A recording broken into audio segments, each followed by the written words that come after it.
Bashar, tell us, is there a lot of money in this area?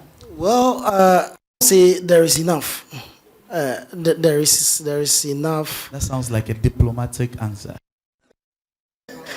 There is enough. If you work hard, there is enough money there.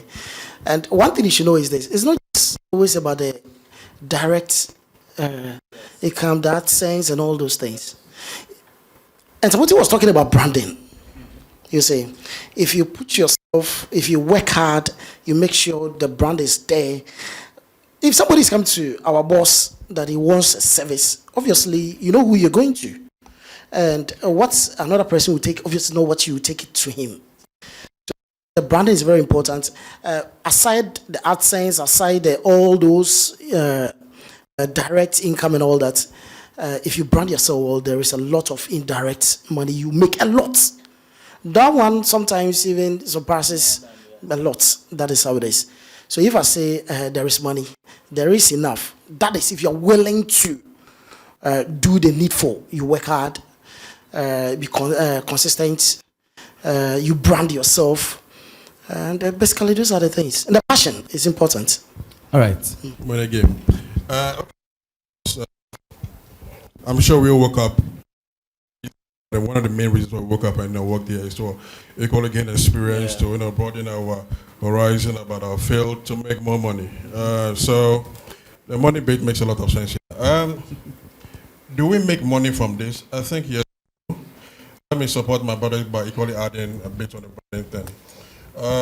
In 2012, I decided to go away from GhanaMusic.com, so I set up a website called GeorgeBritton.com. I mean, the purpose for building that was to create the bridge between the people at home and the people at the event centers, because in 2012 Achame Kwame's team, the Versatile Show, the first one, I participated in the promotion, team, but unfortunately on the day of the event I was sick, I couldn't get there, and it took me about 3 to 4 days to see the pictures of the event. So I said, all right, so if this is the problem that we have in Ghana, yes, let GeorgeBritton.com come and solve that. So basically what we're trying to do was that GeorgeBritton.com will be at the event. Those days, uploading video was tough. So we're going to approach and use the BBC style, where I take a picture, upload on the website, with a caption, and we realized that was picking up. I think the first one was a concert, Trigmatic date, somewhere in 2012. It was beautiful. So I realized, okay, so that could work for us. Unfortunately, our dream was cut short when Facebook and all these guys introduced live.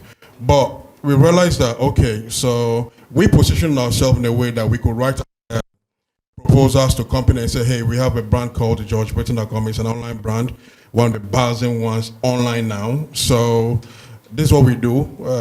We go live. Party A or Party B, come and join us. So when we are posting our pictures or streaming live, we can say it's sponsored by this company. And I think even though we're young people, we're very aggressive. In my team, we had some students who were marketers, and I would chase you to work hard. So we're able to accumulate some few brands that came on supported us. So I'm sure everybody in my team was happy because I'm a young guy going home every Friday. I used to pay them every Friday. Going home every Friday with 100 cities. It was fun. So the George Britton became so fun. We were just online, we were doing our thing. But then again, I had my niche market. I had who I wanted to sell my brand to. Unfortunately for me, my brand wasn't really feeding the masses like you guys. I mean, you guys have done. Initially, because our target was a bit different. These guys have crazy numbers, Yes. Yeah, we were just trying to, suit certain markets. So we tilted and tailored our start to fit them, and I think, it brought us what we wanted. And then social media crept in. When we started, it was just Facebook, but later the Instagrams and the Twitter. Then I remember when I go for events, everybody will be on my Twitter page because I was breaking the news. So I'll probably, tweeting per second. I'll just perform, I take a picture of a tweet, So it was just, on the go. So we were able to accumulate the numbers. It was exciting for us. There's money in generally almost every industry, but when it comes to blogging, I'll say the money is more within you, personally, because blogging is like talking. It's like talking to an audience. And, you know, sometimes I check the GH page and then I see they've got like 30 to 60 articles a day.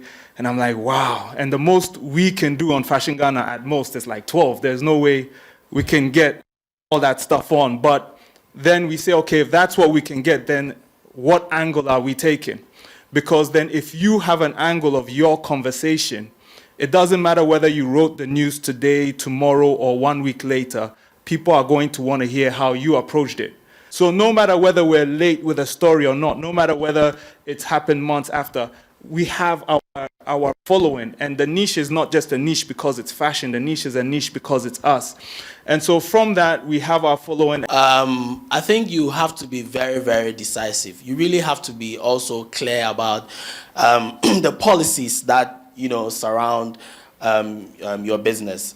At the end of the day, if you're able to explain to people the importance of what you are doing to them, for them, I don't think that even if they are your brother or they are your friends, they would like to try to do things by not, you know, paying on a pro bono basis and all that.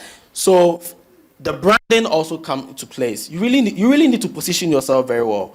You really have to let your friends and family see the business aspect of what you're doing. How much, I mean, a call card. You know, a call card actually speaks very much when it comes to even just branding. Okay, and if you have 50 Ghana cedis, you can make like 20 call cards for yourself.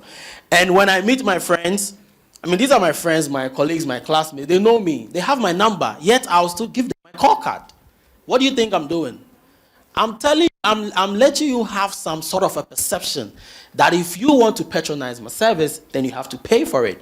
This is an indirect way of telling you this. And when I hand over that call card to you, that 3D nice call card, I have some, I'll be sharing it.